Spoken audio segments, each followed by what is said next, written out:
Now, Saudi court shocked the world on Wednesday by giving a death penalty to prominent Shia cleric Sheikh Nimr al-Nimr. The cleric was an outspoken critic of the kingdom's repressive policies.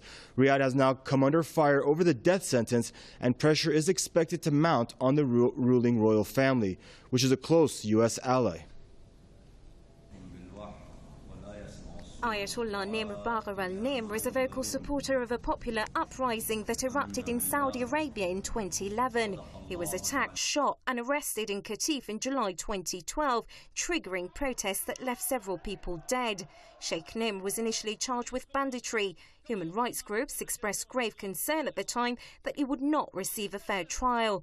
On Wednesday, Riyadh's specialised criminal court, which tries terrorism cases, gave the death penalty to Nimr. He was convicted of coat sedition, disobeying the kingdom's rulers and other charges. The verdict once again brought Saudi Arabia under the spotlight for its gross human rights violations.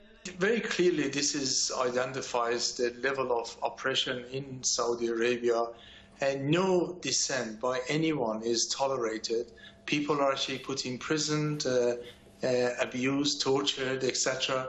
In our recent report, we highlighted there are 30,000 political prisoners in Saudi Arabia currently.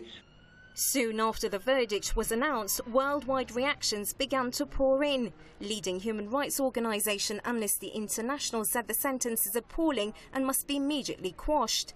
Amnesty says its review of evidence used against Nimr confirms that he was exercising his right to free expression and not inciting violence. The cleric's family called the verdict discretionary, saying the trial was political. Later, angry protests erupted in the kingdom, with demonstrators in the eastern province's Qatif district condemning the heavy-handed sentence.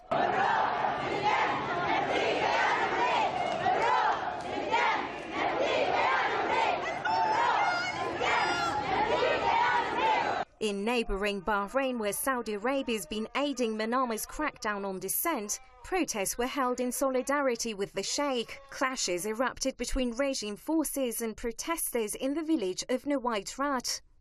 Iran also reacted to the verdict. Deputy Foreign Minister Hossein Amir Abdullahian criticised the sentence, calling on Saudi authorities to not allow it to be carried out. Saudi Arabia is an absolute monarchy which does not allow any national elections. It has harshly cracked down on anti-regime protests since 2011 and continues to clamp down on dissent. Yet the kingdom is a close US ally and apparently has immunity for its repression.